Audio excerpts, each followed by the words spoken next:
Allez, c'est le journal à la une d'abord. Aimé Boji fait son comeback à l'Assemblée nationale et cette fois de manière très stratégique. Les rumeurs qui couraient sur son retour pour occuper le perchoir commencent à dévoiler enfin leur visage comme dans un jeu de puzzle. Mais si jamais il est élu à la tête de la Chambre basse, il devra faire face à la gronde des administratifs qui continuent à revendiquer le paiement des arriérés de leur salaire. Ils ont durci leur mouvement de grève ce mardi. À la une aussi, le cabinet de l'ancienne ministre des Affaires sociales, Action humanitaire et Solidarité nationale a démenti les rumeurs sur un prétendu détournement de 3 millions de dollars, largement relayé par les réseaux sociaux et par certains médias. Il a décrié un montage et des informations faites à dessein de nuire une personne immaculée et servante de la population. Bonsoir à tous et bienvenue dans ce journal. Je le disais, le puzzle de l'affaire commence à révéler son vrai visage. Aimé Boji est parti pour devenir le prochain président de l'Assemblée nationale. Il a regagné ce mardi son siège de député national malgré les réserves de son parti politique. Les dessous des cartes dans ce commentaire de Crispin Chipinkoufoua.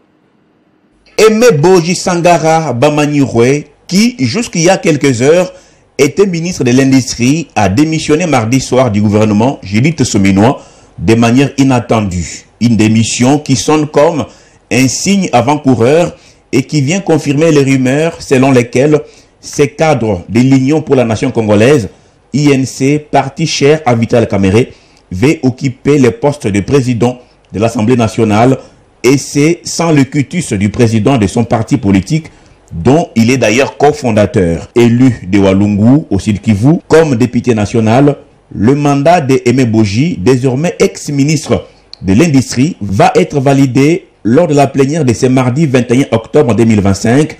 Ainsi, il pourra se présenter comme candidat président de l'Assemblée nationale. D'après le média Jeune Afrique, qui révèle certaines discrètes tractations, Aimé Boji est le plus grand favori pour présider l'Assemblée nationale. Jeune Afrique va même loin.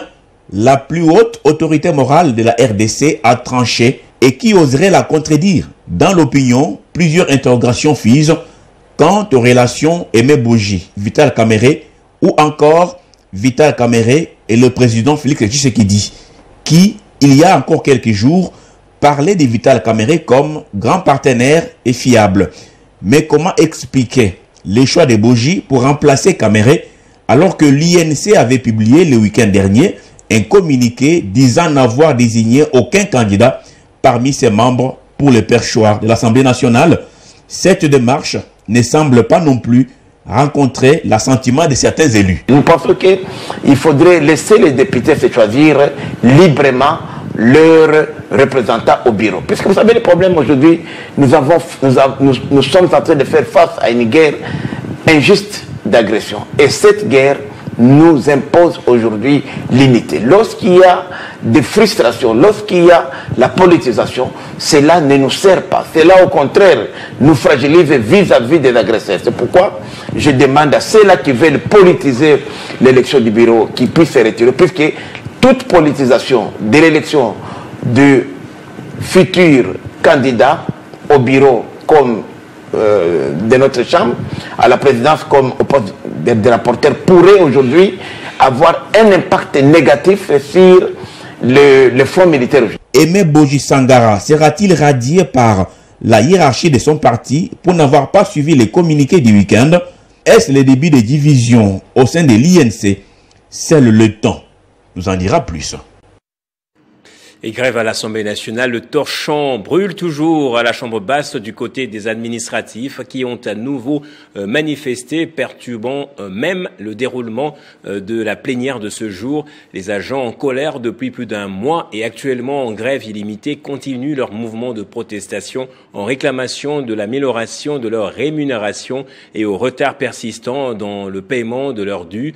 Ce mardi, ils ont bloqué l'accès aux députés nationaux à la salle de congrès du Palais du Peuple causant le retard de la séance plénière prévue à 13h, convoquée pour entériner le mandat de certains élus, entre autres la réintégration d'Aimé Boji. Ces agents administratifs ont déchiré devant l'entrée des documents et saccagé plusieurs bureaux.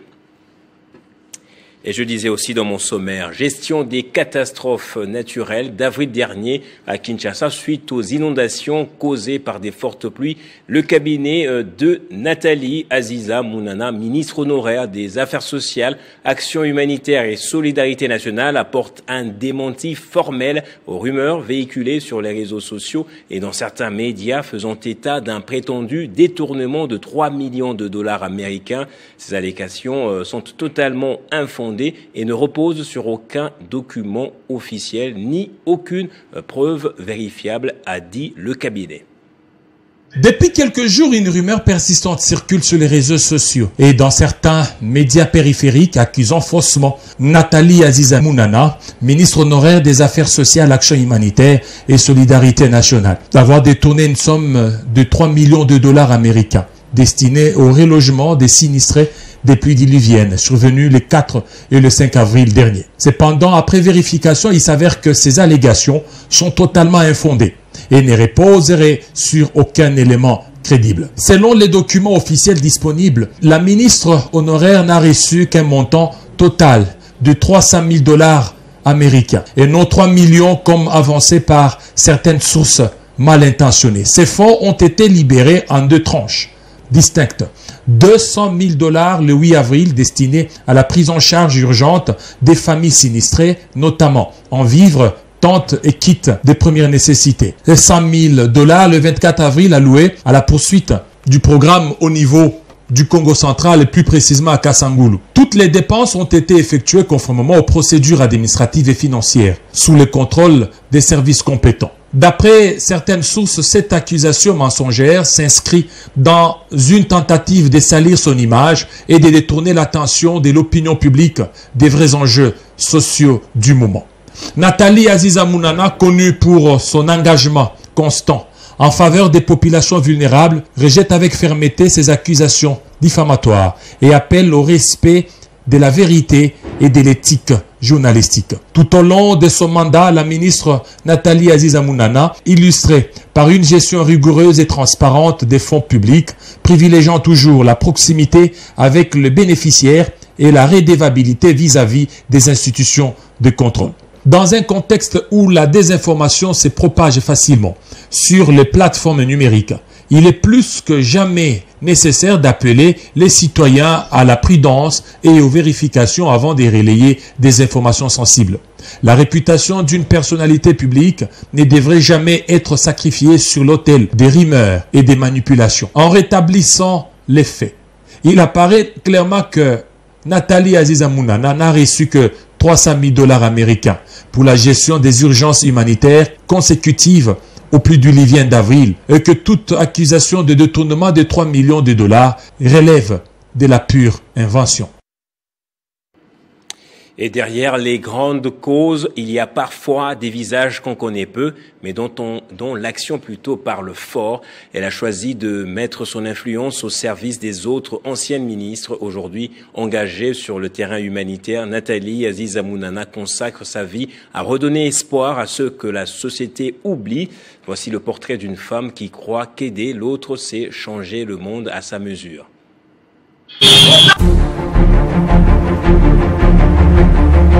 Dans un paysage politique souvent dominé par les figures masculines et les discours de pouvoir, Nathalie Aziza Mounana s'impose comme une voix.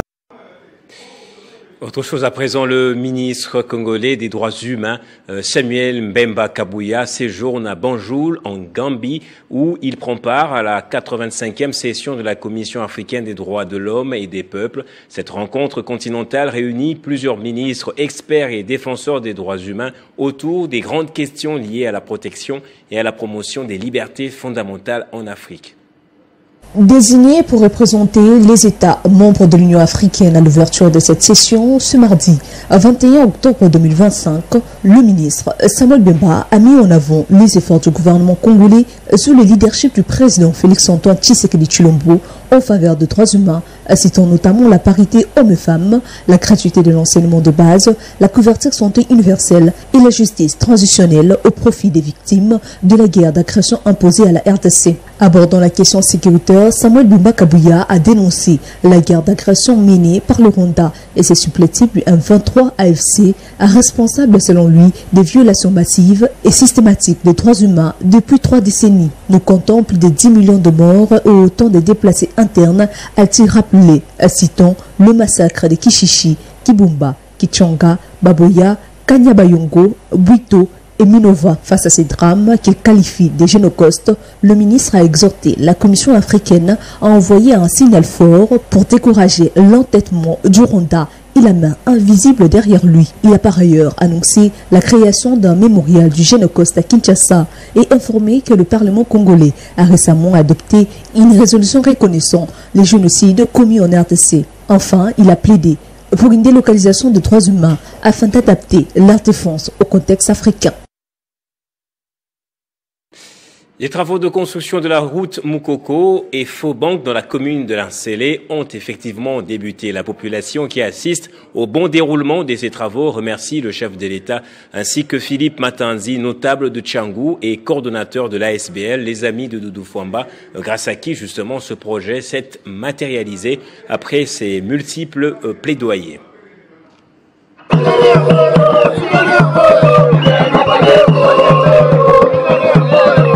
Jadis un rêve, la construction de la route Mukoko entre Faubank dans la commune de Linsélé est devenue une réalité. Les travaux évoluent plutôt bien. Sur place, on y trouve les engins, le sable, les pierres, bref, tous les matériels qu'il faut pour la bonne construction de cette route très sablonneuse, rendant difficile la circulation des personnes et de leurs biens depuis toujours. Vigilante, la population de ce coin de la capitale est dans la joie, puisque la construction de la route Mukoko va faciliter les activités socio-économiques et le désenclavement de ce quartier. Les habitants des Faubank dans la commune de Linsélé remercient le chef de l'État, Félix-Antoine Tshisekedi Tshilombo, pour la matérialisation de ce projet, rendu possible après plusieurs plaidoyers menés par Philippe Matandi, notable de la Tchangou et coordonnateur de l'association sans but lucratif Les Amis de Doudou Fwamba Likonde Libotaï.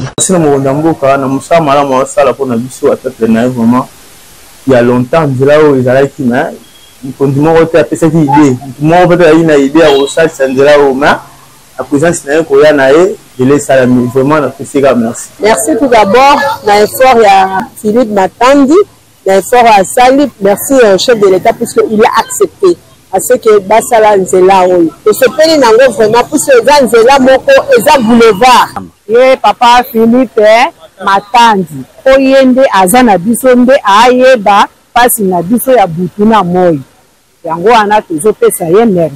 Pour la population de la Tchangou, Philippe Matandi est un digne fils du terroir, mais aussi un don du ciel. Ces derniers ne cessent de les assister dans la lutte contre la pauvreté et les antivaleurs à travers plusieurs initiatives et actions philanthropiques. Les exemples sont légion. Et en séjour dans le Haut-Katanga, où il est en mission d'itinérance, le directeur général de l'OCC, Étienne Chimanga Mutombo, a effectué une visite sur le site de l'entreprise Mining Engineering Services. L'on a noté également, à la suite justement de cette visite du directeur général de l'OCC, une délégation importante composée d'employés de l'OCC, mais également du directeur général de Videoway Technologies et du secrétaire général de l'industrie. Cette visite du directeur général de l'Office congolais de contrôle s'inscrit dans la dynamique de proximité et d'accompagnement du secteur productif national initié par la direction générale de l'Office. Le Dr Étienne Chimanga a profité de l'occasion pour sensibiliser les responsables de Mining Engineering Service sur le lancement du système national de certification et de conformité aux normes NCD, un dispositif stratégique qui vise à garantir la qualité, la sécurité et la traçabilité des produits fabriqués sur le territoire congolais. Il a appelé les entreprises locales à s'approprier la démarche de certification afin de renforcer la crédibilité du label congolais aussi bien sur le marché national qu'international. Dans ce mot de bienvenue, le directeur général de Mining Engineering Service, qui est une entreprise industrielle qui se distingue dans la fabrication locale des tuyaux de divers calibres, des savons de main, des produits de toilette, de fer à béton et d'autres matériaux, a remercié les docteurs Étienne Chimonga pour avoir bien voulu visiter son entreprise parmi tant d'autres installés dans la ville de Lubumbashi. Tout en exprimant sa reconnaissance, il a apprécié la démarche du DG de l'ECC et a formulé le vœu de voir son entreprise franchir une nouvelle étape en obtenant dans les jours à venir une certification internationale car étant déjà été certifié localement. Il faut noter qu'à travers ces différentes initiatives de l'Office congolais de contrôle, il réaffirme son engagement de valoriser la qualité des produits certifiés Made in RDC et de répondre aux attentes du secteur privé concernant les démarches d'accès au marché extérieur, l'enjeu et les tailles, rendre les produits congolais plus performants, compétitifs et reconnus au niveau mondial, tout en protégeant la consommation locale. La vision portée par le docteur Étienne Chimonga s'inscrit dans la politique nationale de promotion de la bonne gouvernance économique et de la transformation locale, conformément à la vision du chef de l'État, Félix-Antoine Tshisekedi Tshilombo. Et la direction générale des recettes de Kinshasa poursuit l'opération de scellage dans le district de la Funa. Plusieurs établissements ont subi la rigueur de la loi dans la commune de Ngeri pour fraude fiscale présumée. Ici, le chargé de mission de la Direction générale de recettes de Kinshasa, Gérard Kaja, tient à la mobilisation de recettes afin de donner au gouvernement provincial le moyen de sa politique. C'est dans ce cadre qu'il a encore envoyé les missionnaires sur terrain. Pour le lundi 20 octobre, les huissiers fiscaux étaient dans le district de la Funa, plus précisément dans la commune de Ngeri. Sur place, environ 10 établissements ont été scellés. Il s'agit entre autres de l'établissement Guicha, Maison Hébreu, Société Légende, Quincaillerie Plamedi, Dieu est bon, Maison Ruffin, établissement Dilundombele, établissement Seda Business, et puis Maison Monokaka. Toutes ces petites et moyennes entreprises ont été scellées faute de leurs bailleurs qui n'ont pas payé la retenue sur le loyer. Respectueuse de la loi du pays, la Direction générale de recettes de Kinshasa promet de desceller ces petites et moyennes entreprises une fois leur situation régularisée. Les huissiers fiscaux de l'administration fiscale de la capitale et ceux diligentés par le parquet vont poursuivre leur mission dès ce mardi 21 octobre 2025. Eh bien, les contribuables non en règle avec l'impôt et taxes dus à la ville de Kinshasa sont appelés à s'acquitter de leurs devoirs.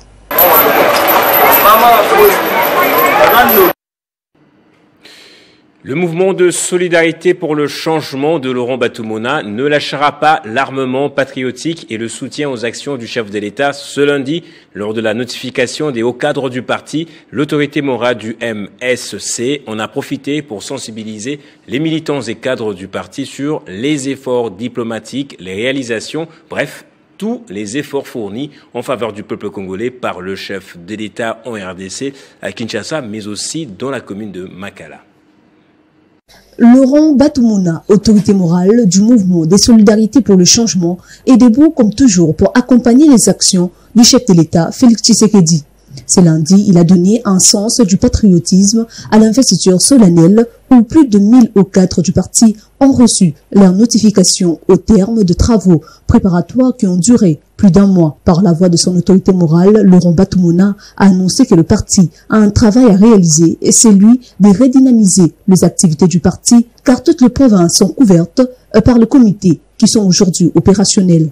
Non seulement pour le MSC, mais surtout pour accompagner le chef de l'État, Félix-Antoine Tshisekedi Tshilombo, dans ses actions qu'il est en train de mener, notamment par la diplomatie agissante qui a abouti à livrer en spectacle le fondateur des rébellions dans l'Est de la RDC. Dorénavant, a-t-il déclaré, ce pays ne pourra être dirigé que par les gens qui l'aiment, comme Félix Tshisekedi. À cette occasion, l'autorité morale du mouvement de solidarité pour le changement, Laurent Batumona, a officiellement investi le haut cadre de son parti politique qui vont impulser désormais une nouvelle dynamique de travail au parti. Dans son speech, Laurent Batumona a expliqué aux militants que le président de la République a battu le record en termes de construction des infrastructures routières dans la ville de Kinshasa. À Makala, près des 5 avenues principales ont bénéficié de travaux de bétonnage, notamment l'avenue de l'université, Kimfumu et Kimwenza, Kikwit, Kwilu et enfin l'avenue Manzenge. Félicité par rapport à la diplomatie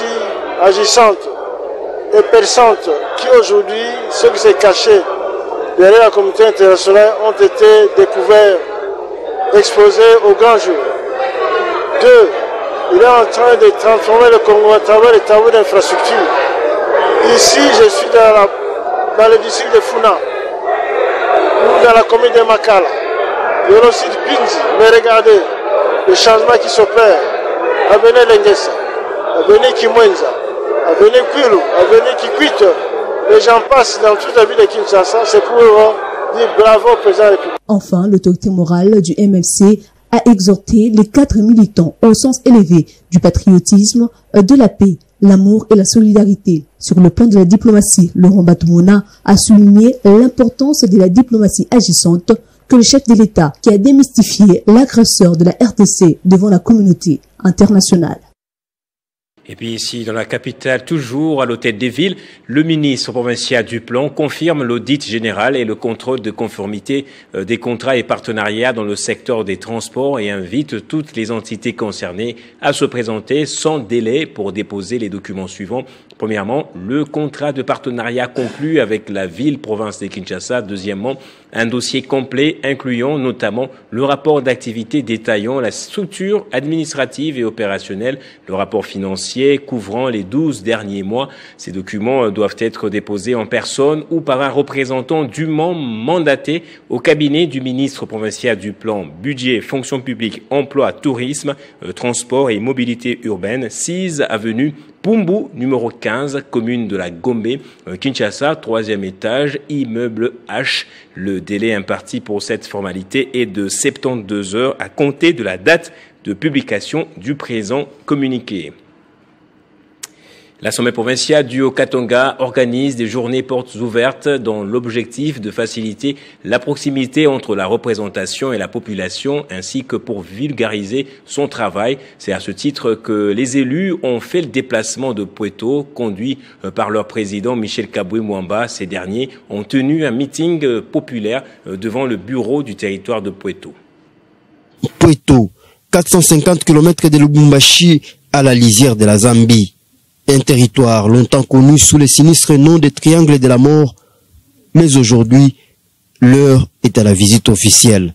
L'ensemble des élus provinciaux avec à leur tête le président de l'Assemblée provinciale, l'honorable Michel Kabwe-Mwamba, sont arrivés sur place. Ils sont en pleine mission d'itinérance dans ce qu'ils appellent le Haut-Katanga profond. L'accueil a été massif. La population, les militants des partis membres de l'Union sacrée de la nation ainsi que la notabilité locale se sont mobilisés pour souhaiter la bienvenue aux représentants du peuple. Premier arrêt incontournable, l'enceinte du tout nouveau bureau du territoire. Un bâtiment sorti des terres dans le cadre du programme de développement local, le PDL 145 territoires, un programme phare du président de la République, Félix Antoine Tshisekedi Tshilombo. Face aux élus de Pweto, le président de l'organe délibérant a livré un message d'unité et de paix. L'honorable Kabwe-Mwamba a appelé les riverains à la vigilance. Il leur a demandé de ne pas céder aux appels à la rébellion qui visent à déstabiliser la province. Il a insisté sur l'importance de privilégier l'intérêt national et de se ranger derrière le commandant suprême des forces armées qui, selon lui, ne ménage aucun effort pour le retour de la paix dans tout le pays. Tunapenda population ikolabore na mainstitution kwapa. Tunapenda population idenonse mamambo yote ya mubaya inaishi yako. Tunapenda population itumike pamoja na administrateur de territoire, pamoja na la police, pamoja na armée pour que mambo ya mubaya yote baikate. Na tuendeleshe msalama tuyenge mukini yetu. Cette mission d'itinérance, selon le bureau de l'Assemblée provinciale, s'inscrit dans une politique de proximité. L'objectif, reconnecter les élus avec leur base, même dans les zones les plus éloignées du chef-lieu de la province. Parlons à présent de la situation du site de Moulondo dans la province du Lualaba qui a fait l'objet d'une occupation illégale des exploitants miniers artisanaux. L'entreprise Chemaf fixe l'opinion. Pascal Kabassele, l'attaché juridique de cette entreprise, affirme avoir déjà vendu la concession Lufungu à la société Pagéclé SARL. Il s'en remet désormais au gouvernement Pouamasuka qui ne ménage aucun effort pour changer l'image du Lualaba conformément à la vision du chef de l'État afin qu'il use de son sens managérial pour rétablir cet investisseur congolais dans ses droits. La concession c'est Lufungu. C'est une concession qui est couverte par le PE 2116. Cette concession appartenait à la société Chemaf, mais au moment où nous parlons, cette concession a déjà fait l'objet d'une cession, c'est-à-dire d'une vente au profit de la société Pagéclem. Donc actuellement, le titulaire de la concession, c'est la société Pagéclem. Effectivement, c'est dans la légalité, nous avons vendu. Le titulaire du droit minier a le pouvoir de faire de son droit ou soit de sa concession tout ce qu'il veut. La société Pagéclem, non seulement que c'est une société qui évolue dans le domaine minier industriel, et puis au-delà de ça, elle a acquis conformément à la loi sa concession. Les trésors qui sont là, ils évoluent en toute illégalité. Ce n'est pas une zone d'exploitation artisanale, je vous dis que c'est dans un permis d'exploitation. Ils n'ont qu'à vous dire s'ils se sont retrouvés là-bas comment, qui les a placés là-bas. Ce sont des choses qui ternissent même l'image de notre pays. Donc ce sont des choses qui vont à l'encontre de la philosophie, ou des objectifs poursuivis par le président de la République. Vous savez vous-même que le président de la République veut donner à la République démocratique du Congo une très bonne image dans le domaine ou le monde des affaires. Mais avec ce qui se passe là-bas, c'est vraiment contraire à la philosophie du président de la République. Ça ternit l'image de notre pays. Et d'ailleurs, même en province, il y a quelqu'un qui représente, une personne qui représente valablement le président de la République, c'est Maman Fifi. Vous voyez, donc ces actes-là vont même à l'encontre de ce que Maman Fifi fait comme travail. Et pour terminer ce journal, le bourgmestre intérimaire de la commune de Fungurume, Aline Makano Chilombo, a mené une descente énergique dans plusieurs zones sensibles de la ville.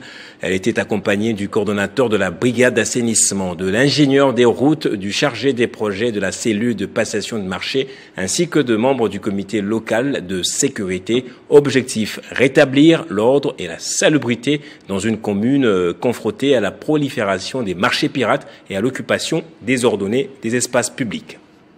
Le bourgmestre intérimaire de la commune de Fungurume, l'honorable Aline Makano Chilombo, a conduit une descente musculée dans plusieurs coins chauds de la commune.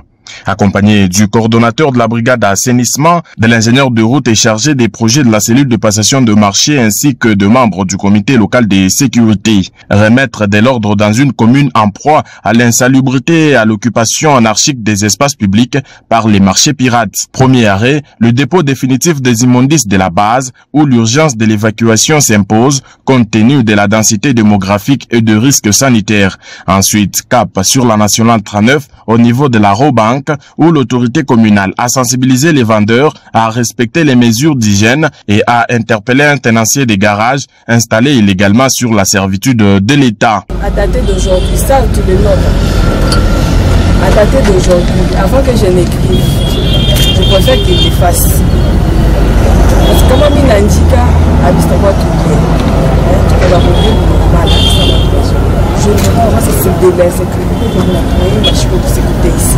Non loin de Rail, au dépôt Mayasika, Aline Makano a échangé directement avec les vendeurs, dénonçant l'amoncellement des ordures, les canalisations bouchées et les dangers d'accidents. Elle a instruit au respect des limites prévues pour l'écoulement de marchandises, avertissant que le récalcitrant s'exposeront à la rigueur de la loi.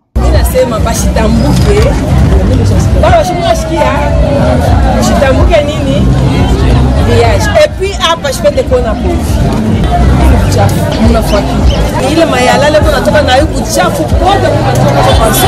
Au petit marché de Rail, la situation semble maîtrisée, signe que la sensibilisation porte ses fruits.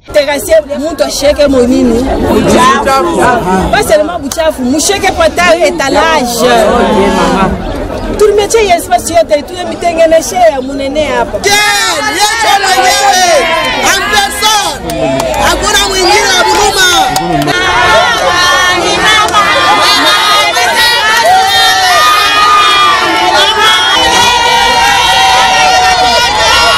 Déterminée, Aline Makano, fidèle au leadership de la gouverneure du Lualaba Fifi Masuka Saini, un déchet mal géré est une menace potentielle pour les générations futures, a-t-elle rappelé. Lundi, Fungurume a vu sa première citoyenne à pied d'œuvre pour une commune propre et ordonnée. Voilà qui nous conduit à voir à présent le rappel des titres de ce journal. Aimé Boji fait son comeback à l'Assemblée nationale et cette fois de manière très stratégique. Les rumeurs qui couraient sur son retour pour occuper le perchoir commencent à dévoiler enfin leur vrai visage comme dans un jeu de puzzle.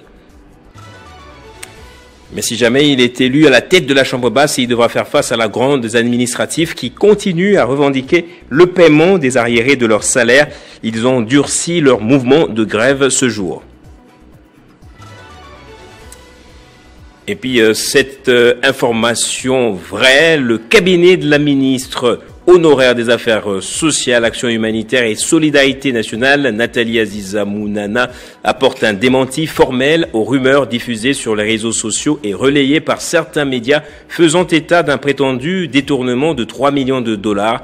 Il a décrié un montage et des informations faites à dessein de nuire à une personne servante de la population. Et c'est par ici que va se refermer ce journal. Merci à vous tous, madame, messieurs, pour votre attention. Que la paix et la grâce de Dieu soient toujours avec vous.